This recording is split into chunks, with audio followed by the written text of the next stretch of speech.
पहले देश के तानाशाहों से सड़कों पे लड़ी, फिर उसी देश के लिए मैट पर जाकर लड़ी। आज पूरा देश भर में विनेश फोगाट नाम ट्रेंड कर रहा है। इंडियन रेसलर विनेश फोगाट, याद दिला दूं, वही विनेश फोगाट जो अपने देश के लातों दली कुचली गई थी, वही विनेश फोगाट जो अपने देश के सड़कों पे घसीटी गई थी। ये लड़की दुनिया जीतने वाली थी, लेकिन ये अपने देश के सिस्टम से ही हार गई थी। वही विनेश फोगाट जो ब्रिजभूषण शरण सिंह के साथ लगातार अपने इंसाफ की लड़ाई लड़ रही थी, और उस लड़ाई में इसे देश के सिस्टम ने उन्हें हरा दिया था। इस देश के सिस्टम ने, इस देश के लोगों ने उसी विनेश फोगाट के कैरेक्टर के ऊपर सवाल उठाया था। इसी देश के लोगों ने विनेश फोगाट को न जाने क्या क्या कहा था। आज वही विनेश फोगाट ने इतिहास रच दिया। बता दूं, विनेश फोगाट एक इंडियन रेसलर है, और ये आज से पहले एक नॉर्मल रेसलर थी, लेकिन कल के बाद विनेश फोगाट पेरिस ओलंपिक में फाइनलिस्ट बनने वाली पहली महिला रेसलर बन चुकी है। यहां से इनका जो इतिहास था वो शुरू हो चुका है। यहां पे उन्होंने इतिहास रच दिया है। यहां पे अगर वो फाइनल में जाकर गोल्ड लाती है फिर भी इतिहास रचा जाएगा, अगर वो गोल्ड नहीं लाती है फिर भी इतिहास रचा जाएगा। गोल्ड और सिल्वर बाद की बात है, पहले फाइनल में जाकर ही, सेमीफाइनल क्वालिफाई कर ही इन्होंने इतिहास रच दिया। आसान भाषा में यूं कह ले तो रोड पे भी दबदबा था, क्वार्टर फाइनल में भी दबदबा था, सेमीफाइनल में भी दबदबा रहा, और फाइनल में भी आई थिंक दबदबा रहेगा।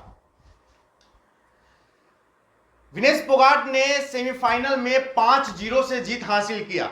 उनका मेन लड़ाई सुसाकी, जो जापान की रेसलर थी, कहा जा रहा है लगातार 4 साल से वो चैंपियन थी, और इंटरनेशनल चैंपियन में उनका रिकॉर्ड था 82-0, मतलब लगातार 82 बार वो जीतती है। आज तक 82 मैचों में लगातार उन्हें कोई नहीं हरा पाया है। उसे विनेश फोगाट ने हरा दे, ये ट्रेंड कर रहा है, जिसे किसी ने नहीं हराया उसे विनेश फोगाट ने हरा दिया। वही विनेश फोगाट जो देश के सिस्टम से हार गई थी। आज 10 बजे पता चलेगा कि विनेश फोगाट गोल्ड लाएगी या सिल्वर लाएगी। हालांकि हम लोग तो चाहेंगे गोल्ड लाए, और जो सिस्टम, जो देश वाले उनके कैरेक्टर पर सवाल उठा रहे थे, उनके मुंह पे जोरदार तमाचा हो। सुसाकी आज से पहले इंटरनेशनल की, पेरिस ओलंपिक की फेवरेट थी, जिन्हें विनेश फोगाट ने हराकर वो जो उनका 82-0 का जो उनका रिकॉर्ड था उसे तोड़ दिया है। 82-1 कर दिया है विनेश फोगाट ने, और अगर गोल्ड मेडल जीत जाती है तो टॉप प्लेयर बन जाती है पेरिस ओलंपिक की। अब देखना यह है कि आज रात 10 बजे होता क्या है। विनेश फोगाट का कहानी बहुत दिलचस्प है। विनेश फोगाट 2016 में इंजरी की वजह से बाहर रही। उसके बाद 2020 में उन्हें बैन कर दिया गया खेल से। 2023 में अपने इंसाफ की लड़ाई में रोड पे घसीटी गई। उसके बाद जो कमबैक हुआ ना, लोगों का कहना है कि शानदार कमबैक है। कमबैक हो तो विनेश फोगाट जैसा, वरना कमबैक नहीं हो। ये मिसाल दी जाएगी, ये आगने के टाइम में ये कहावत कहा जाएगा कि विनेश फोगाट जो रोड पे घसीटी गई थी, वो मैट पर घसीट कर मेडल ले आई।